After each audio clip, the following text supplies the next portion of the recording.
자, 조상규 변호사가 잠깐 말씀을 주셨는데 이제 이재명 대표의 거취를 두고 친명계와 비명계의 생각은 다른 듯 하잖아요. 시청자 여러분들께서 들으신 것처럼.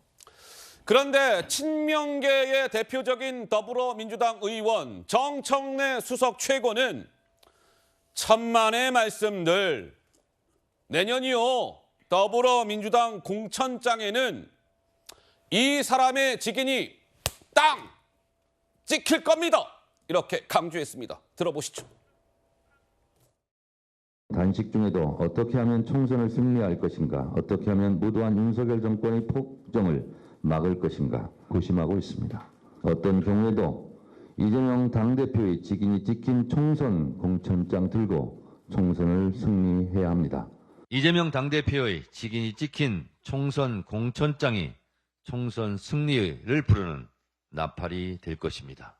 이재명 대표를 중심으로 더욱 똘똘 뭉쳐서 반드시 정권 심판, 총선 승리의 길을 닫겠습니다. 밭을 일구겠습니다.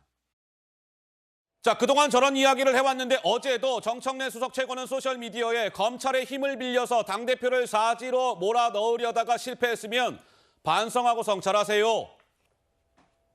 원칙과 상식 의원들을 겨냥한 발언을 하면서 이재명 당대표 직인이 없는 더불어민주당의 공천장은 있다? No, 없어요. 이렇게 단언을 했습니다. 서재현 대변인께서 좀 어떻게 들으셨어요? 네, 국민의힘 당대표가 지금 SNS에 글 남기고 사퇴했습니다. 그래서 지금 국민의힘이 혁신이 되어서 국민들에게 감동을 안 주고 있지 않습니까? 불안을 주고 있지 않습니까? 그런데 왜 그것이 혁신이라고 정의하고 당원이 뽑은 당대표를 사퇴시키는 것이 곧 혁신이라는 등치를 하는지는 저는 의문이 가는 것이고요. 험지 출마도 마찬가지입니다. 저는 혁신은 무엇이냐면 험지 출마가 아니고 험지 지원이 돼야 됩니다. 안동 계속 요구하시는데 안동의 김미한 위원장이 2006년인가요? 열린우리당부터 지금까지 지난해에는 안동시장까지 나오셔가지고요. 이재명 당대표가 죄송하지만 안동 험지 출마하더라도 김의원 위원장한테 이길 수는 없습니다. 경선에서. 그래서 저는 지금 해야 될 것은 정말 경선의 자유로운 어떤 도전의 문턱을 낮추고 그리고 그 경선에서 그 결과를 실패나 패배한 사람들도 받아들일 수 있는 그런 문화를 만드는 것이 곧 공천의 어떤 혁신이고 총선의 혁신인 것이지 이재명 당대표가 사퇴한다고 해서 혁신이 되고 그건 저도 절대 동의할 수는 없습니다. 동의할 수 없다? 예, 이런 말씀을 주셨습니다.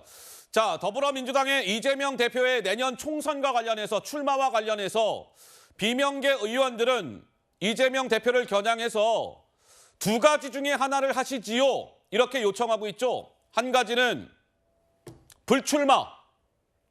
출마하지 마세요. 또 하나는 험지 출마. 불출마 또는 험지 출마를 요구하고 있습니다. 이렇게요. 들어보시죠.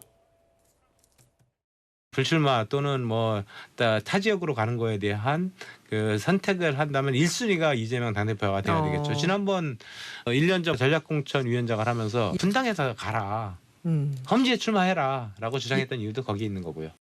이재명 당대표가 먼저 험지 출마를 결정을 해야 되고 이재명 당대표는 그런 결단을 한 번도 보여준 적이 없습니다.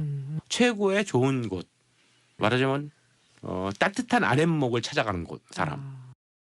대구 등 험지로 가실 가능성은 거의 없다고 봅니다. 용기가 있었다면 작년 인천 계양을 가지 않고 분당으로 안철수랑 붙었겠죠. 그러니까 위험 감수를 하는 스타일이 아니다.